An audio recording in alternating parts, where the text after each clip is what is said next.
Hello, my name's Ben. And my name's Josh. Welcome back to FPL graduates. Welcome back to another video. Of course, the international break now over. We are fully focused on our teams ahead of the next game week in FPL. So let's get into our teams. Of course, I am on that wild card, so make sure you stay tuned to see how that looks. It is time to lock in. This is the long straight that goes into winter football where, to be honest, this is where the green arrows are made. I say it a lot to the people in the Patreon who may be worried about their rank at this sort of time of the year. This is where you see green arrow after green arrow going into January. So yeah, getting into my team this week, it's going to be an interesting one. Transfer has to be made, or does it? We'll come on to that in a moment. Raya starts in goal. Tottenham at home this week, North London derby. It's going to be interesting. Obviously, Arsenal without quite a few key players at the minute. So yeah, I think there's definitely a chance for Tottenham to turn that one over. I would expect an Arsenal win though, if I'm being honest. Senesi, West Ham at home. I'm hoping that he can keep a clean sheet there. Defcon should be decent as well, I think. So yeah, happy to have him this week. And then we got Daniel Munoz as well with Wolves away this week. I've got Chris Richards on the bench. Obviously, I've doubled up on Palace the last 2 weeks and they've kept 2 clean sheets in a row. There's definitely potential for me to do that this week as well. Obviously, I've Gabriel rumoured to be out for 1 to 2 months. We did a full in-depth replacements, all shebang, all over on the Game Week Guide video, so make sure you check that out.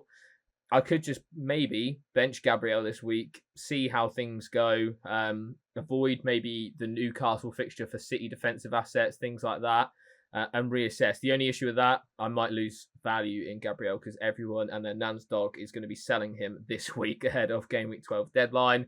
So yeah, that's the thoughts at the moment. I think I'm probably more inclined to sell just to sort of keep the value. I think I've got decent value built up in him. I got on him pretty quickly, so that's probably the idea at the moment, but I'm not too, if I brought in Nico O'Reilly, for example, I'd probably bench O'Reilly this week and start Richards, if that makes sense. So what's the thoughts on that, Ben? Yeah, I think that's sensible. Look, I'm, very much in a similar position to you, albeit on a wild card, so I will be probably selling Gabriel. For me, look, I agree. I think you've got the value up there in Gabriel. It's worth looking at selling this week, especially if it's 1 to 2 months. That could be anywhere from 5 all the way up to 11 game weeks. So that's definitely a long time. I do think there's merit in starting that double Crystal Palace defence should you wish, which is quite nice. And the rest defence looks solid. I don't think you necessarily need to double up in Arsenal defence anymore, just given Gabriel's injury. And then once he's back, you could probably hop back onto a double defence. So yeah, for me, the defence overall is very much solid, and there's a foundation for a plan in place there with your transfer. Definitely. So moving on to midfield then, and yeah, a bit surprising straight off the bat. Brian Mbeumo has my armband at the moment. Headed into that Everton fixture on Monday night. Man in form at the moment. He's been very, very prolific in recent weeks. Obviously got the goal against Spurs as well. I feel like I will be taking on Haaland this week. Newcastle is just a tough fixture. Their expected data at home is very, very good defensively. Yes, they can be inconsistent away from home, but I am probably going to go against Haaland because I mentioned it in the Game Week Guide video. Like, I'm going to be captaining / triple captaining Haaland for like the next 6 weeks. So let's have a bit of variety for 1 week and hope for the best. Obviously, if you want to play it safe, by all means, I'm sure Ben will allude to how playing safe on Haaland is going to be good.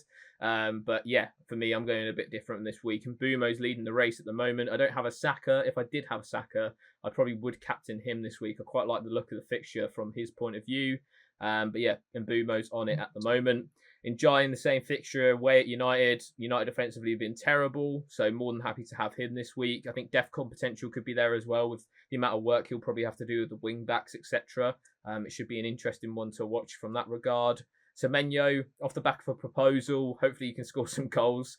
West Ham at home this week's a nice fixture, albeit Nuno has sort of settled them down a bit defensively. I've been quite impressed. Obviously, they're on back-to-back wins against Newcastle and Burnley.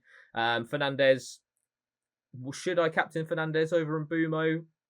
I think not at the moment. Just from the attacking threat, there is a chance that Fernandes, like we always say, could just score a penalty, get Defcon, and there's a double-digit haul right there. I'm just going to lean towards Mbumo for the form. He's been so prolific in front of goal. That's the thought process at the moment. And then Minte as well. He's been very good since I brought him in. Very happy to own him at the moment. He's got a Brentford at home game, which I quite like it being at home. Brentford away from home have been pretty poor so far this season, so I think that's a fixture that you can look towards with some positivity. What's the thoughts on that midfield, Ben?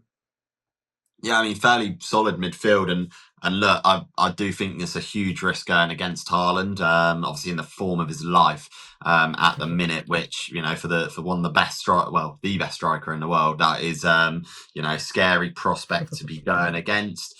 But like you said in the game week guide, if there is a game week to potentially look at going different, this might be the game week. I'd actually sort of argue probably there isn't any game week you could go against him until he stops scoring. But there we are. Enjoy, like I said, lots of routes to points, so no problem at all in owning him. Semenyo has a really good fixture run coming up, so don't think he's one worth looking at selling yet. Bruno, because of the routes to points, is worth consideration if you're thinking about a captaincy on Mburmo, then agreed, you should be looking at potentially Fernandez as well. And then Yakuba Menta, I like as a pick, very solid at the price point. Just, ticks along with those points quite nicely at his price, so no complaints at all. Yeah, and then to round off the team, then we've got the two highest scorers in the league. Igor Thiago off the back of his brace. I went with him last week instead of Mateta, and it paid off tenfold with that brace away at home. To Newcastle. Very very happy with that return from him. I'm not expecting that every week, but it's nice just to hop on a player as they return. I feel like that just hasn't happened for me so far this season. So yeah, really nice to get on him. Brighton away this week, I'm not very scared of at all. Defensively, they've been fairly poor so far this season. So hoping for some more goals there. And obviously Erling Haaland, the main man. Definitely wouldn't put you off captaining him. If you're thinking about it, by all means go ahead and do it. He's just an absolute joke at the moment. We spoke about it quite in depth in the Game Week Guy video if you want to find out there.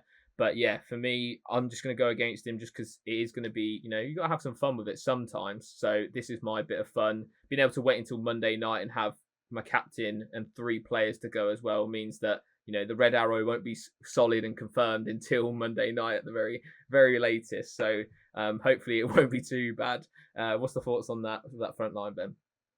Yeah, I mean, it could be a misery compiler on a Monday night, which is not ideal at all, but we'll wait and see on that. But look, the front line, very solid. Thiago and Haaland seems to be where the template's moving towards anyway, especially with Thiago looking in such good form and such good value at the price that he is at. But yeah, overall, the team is very much solid there. Not too much to change and a solid transfer plan in place as well. Okay, so moving on into my team, and of course, we're on the wild card this week.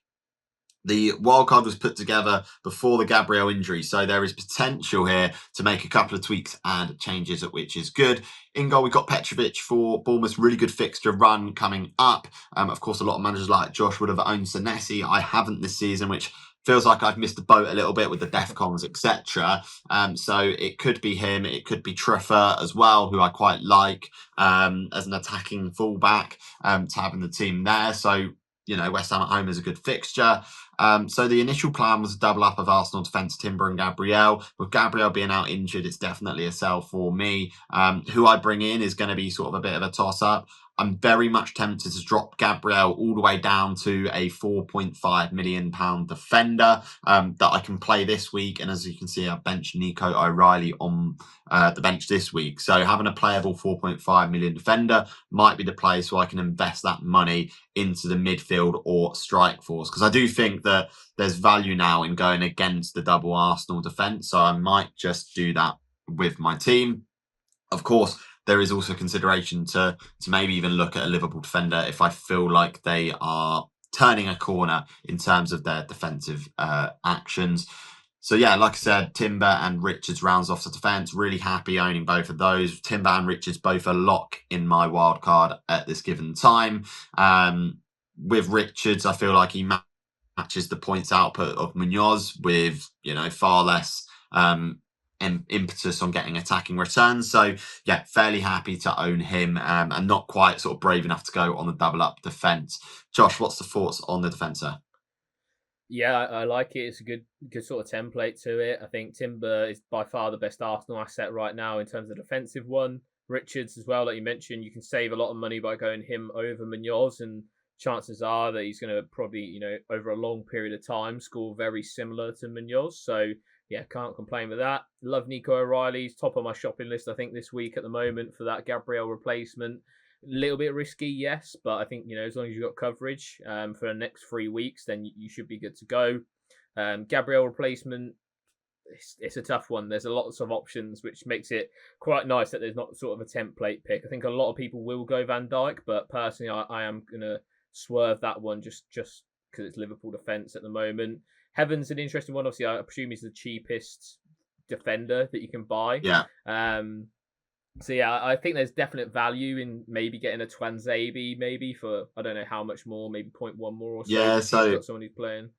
Yeah, I took out Esteve just because he was due to drop in price. I think he has now from 4 to 3.9. So there is like a 0.3 or 0.4 left in this draft at the current moment of time. So potentially look at sort of a playing defender at least on that final position in defence. Yeah, I think that's definitely worth it just for, what is it, maybe 0.1, 0.2 million to actually have some coverage there. Say if worst things to worst, Timber got injured or something or rotated, especially with Timber and O'Reilly, just they're both potential minutes risks. Like if when we get into UCL fixtures and stuff like that, you could easily see one of them being benched. And if they both get benched on the same game week, at least you've got some coverage there. So that's the only thing that I'd say. The rest of it looks really, really solid. So moving on into the midfield, and we've held Semenyo through, despite sort of not looking too great in recent weeks. I think the fixture's too good to ignore there. Mbumo in there as well, brought him in before his price rise, and to be honest, again, another lock in the wild card. I think the form is too good to ignore.